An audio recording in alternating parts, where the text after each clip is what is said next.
Hi, I'm Zohara, and this is The Soloist conversations on music, soul, education, life, and many things in between.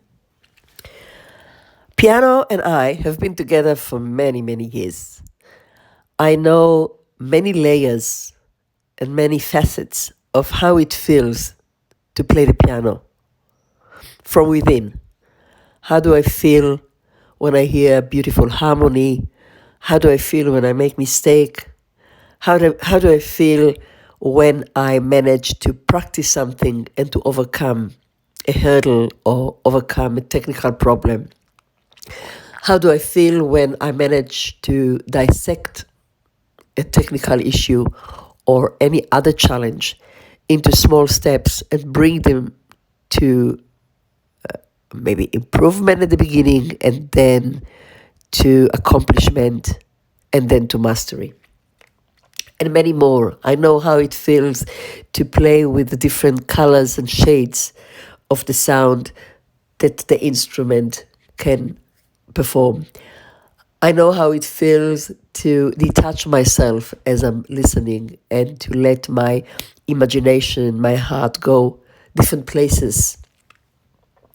I know all of this quite well after all these years of playing the piano. What I know less is how it looks, sounds, and feels from outside. I remember once playing a Chopin piece. My daughter was lying on the carpet next to the piano, and as I finished playing, I felt disappointed. I was irritated. I only had all the bad things which I've done, all the things. I had a picture, an image in my head of what I wanted it to be. And when I finished, or while I was playing, I only heard how far it was from the way I wanted it to be. So I finished the piece, I put my hands on my lap, didn't say a word. And I heard my daughter saying, "Oh, Mama, it was so beautiful." I knew she's not saying it in order to make me feel good. That's not the way she would try actually to give me a feedback. So I looked at her surprised. She's got a very high level of musicality and she knows how to listen. So I looked at her and I asked, "Really?" And she said, "Yeah." And immediately she could see that I was in a different place. And she said, "Why? What did you think?" And I gave a list. What it taught me, how far we are from within out to out, from the image, the musical image, or any image that the other person perceives us. And I wouldn't be surprised if that's actually the case with everything in life. Dr. Kataoka, one of the great Suzuki teachers in Japan, used to say, life skill is piano skill. Actually, sorry, the opposite. Piano skill is life skill. And I have no doubt that it's the same with any other instrument. Violin skill is life skill. Cello skill is life skill. Painting skill is life skill. Photography skill is life skill. What we put in acquiring a skill, an ability, is what we put in life. So how is this connected to my experience with the music? I wanted to share with you, this morning I was swiping my telephone to get rid of things which I don't need. And then there was a recording that I forgot that I've done. And I don't even know why I've done it. I've played a Chopin nocturne and I recorded it. So when the sound came from the telephone and I started hearing it, I was just about to press the button because I did not need this recording. There was something not in the way that I played. There was something in the sheer fact that I played to myself. So I decided not to delete it straight away, but to see, to listen to it. And I have to say, with judging ears, becoming a very strict teacher of, again, to hear, what haven't I done that I want to do with this piece? To my big surprise, what I mainly had was the beauty of the piece, the beauty of the instrument, the desire of the hands to create beautiful sound. And even though I did not see the heart, I could feel the heart of the player. Because I did not, the video was not picturing my whole body or my whole, or my face, just my hands and a part of the body. I could detach myself from the performer. So I wasn't judging myself. I was looking at the music, looking at the music. And the next thing which happened was softness that spreads from my heart through my body got to my head, and tears were rolling down my eyes. And I asked myself, why am I crying? I felt the intimate feeling of someone that expresses herself through the piece. And what I realized, and I realized it in my heart, because it wasn't a thinking experience, it was a complete heart experience, heart and soul experience. What I realized is that even when I tried to put the teacher hat or the judge hat and define all the things which this pianist needs to do in order to improve the playing or to improve the piece, I could not really put my fingers, even though they were there. I mean, if I wanted just to do a list of all the things which I had that were not supposed to be there and should improve, I could make a very long list. But that was not the point. The point was that I could, without effort, I could go beyond them. I could even put them aside and not pay attention to them, and only bathe myself with the beautiful piece. It was almost like an intimate moment between Chopin and I. Chopin has created this piece, and I was just playing it. And watching and listening created the intimacy of the moment. It's really weird. It's beyond words. I'm not even sure that I managed now to express myself. There was something new in this experience for me after all these years of playing the piano, teaching the piano, lecturing about piano and music and soul and life and beauty. This was something of a very new kind. I can only presume that this has been there always. It's the first time that I got a different glimpse into this experience. So, watching the music, listening to the music, and being a part of these few moments of the duration of the piece took me to the place that every child that learns to play an instrument is going through. There is something so intimate in creating something. Now, I know that when we play pieces of other composers, we don't create the piece, but we create the moment. Let me say this. When an artist is taking a brush or a pen or a pencil to draw, to paint, to create on the canvas, most artists would say, and I've got quite a few friends who are artists, and I love hearing about their process of creation. They would say, I had an idea in my head, I took the brush, I started doing it, but the brush took me to a different place. And then at the end, and sorry, artists, that I'm actually summarizing a divine experience in a few words. I just want to use it as a comparison. So at the end of the process, which takes a long time usually, the artist is looking at the piece of art that came under their hands and liking it or not liking it, correcting, polishing, refining, throwing to the bin, or saying, wow, it's quite okay. And some of them are courageous enough to take it to exhibitions, to sell it online or whatever, to expose it to the public. I'm more interested now about the process of creation. Now, when I play the piano, I'm not creating the piece because Chopin created it.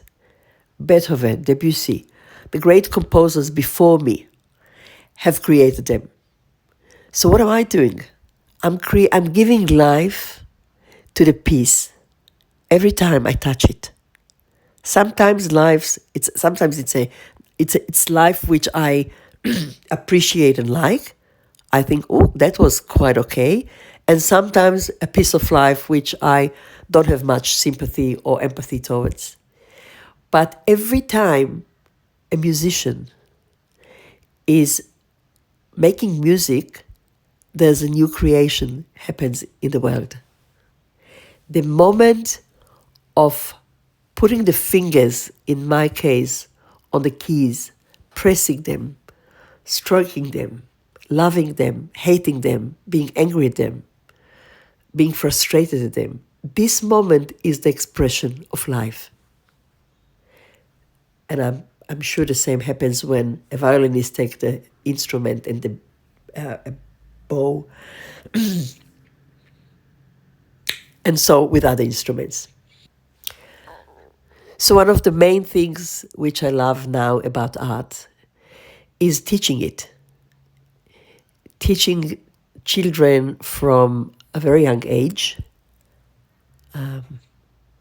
teaching teachers, training teachers, passing on my love to teaching to other teachers, to the next generation of teachers in my training sessions, working with parents, helping them support, coach, guide, nurture their children while they're learning their instruments, knowing that the instrument is a vehicle, a raft to learn about life. So doing all of this is taking me now to think that what is the connection between this experience which I started the podcast with, realizing the intimacy of the moment of creation. How can I enhance the experience of the child? If we, the adults that surround the child, the teacher, the parents, if we can step aside as our practice routine, step aside and let whatever needs to come from the child to the piece happening, I think we are doing a wonderful service to the child. And let me explain what I mean by stepping aside. It's not shrugging and saying, okay, I don't care, just do whatever you want. It's keeping in the heart the knowledge and the trust that in the process of creation, in the process of expression, the child does not need intervention. The child does not need instruction. The child does not need to be told what to do. There is a specific part, a specific place when a parent is needed to help and assist the child. And that will be in what I call the practice part of the practice time. practice is, you might call practice time to the time that the child sits at the instrument or stand if it's not piano or spends with the instrument. I prefer not to call it this way. First of all, we know that practice has got quite a bad reputation and association. How many children just hear the word practice and they just lose their motivation? Oh, I don't want to practice. I don't think many of you parents have a child that says, "Oh, mom, can we please practice? Please, mom, can we go to the instrument and practice?" I don't think you really hear this one. So every child loves playing, as Dr. Kataoka used to say. Every child loves playing, but very few children love practice. So I'm talking, when I say practice, I refer to the time in the session which is dedicated to use the head, the inquiring mind, the technical skill in order to improve something very specific. And usually this practice, which takes quite high level of concentration, is a small portion of the practice, of the playing time. So let's call it playing time, the time that a child spends at the instrument.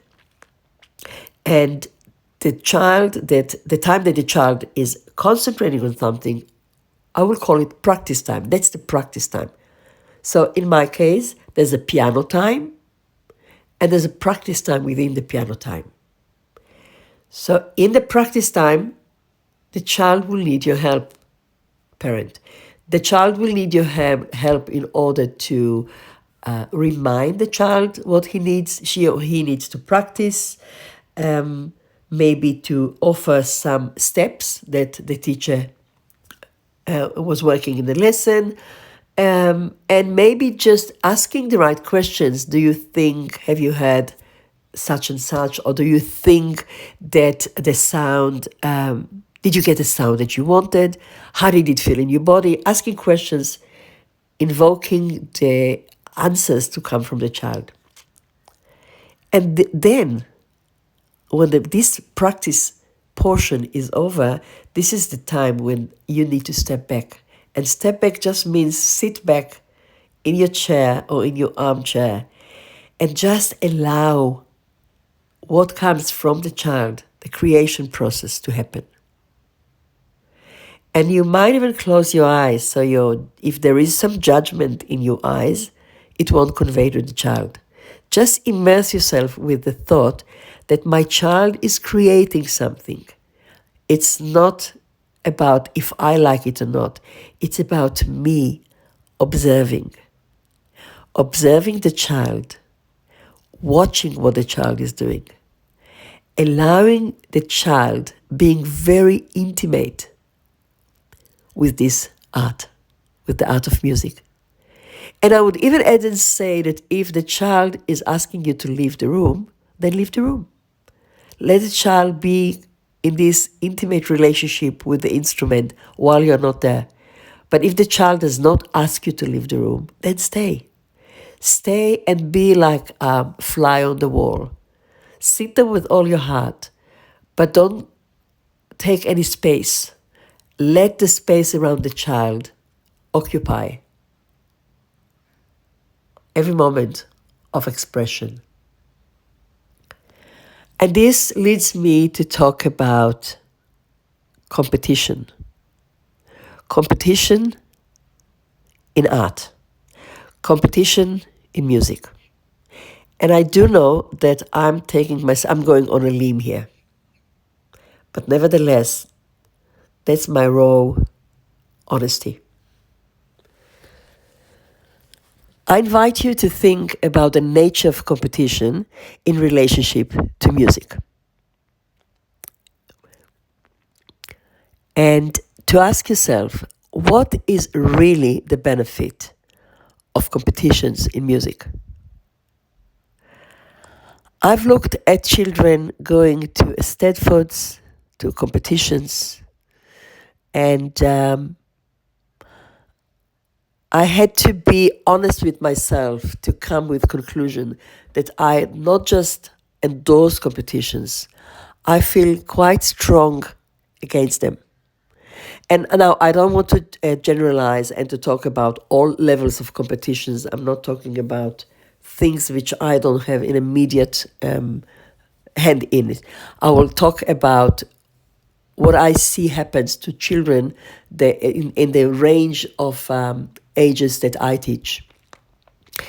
And I will dedicate one of the next podcasts, maybe the next podcast, I will dedicate to this topic, and I'll talk about the competition, what competition in society does to all of us. I just wanted to give you a little bit of appetizer to invite you to think of the topic of competition. What does it mean to you?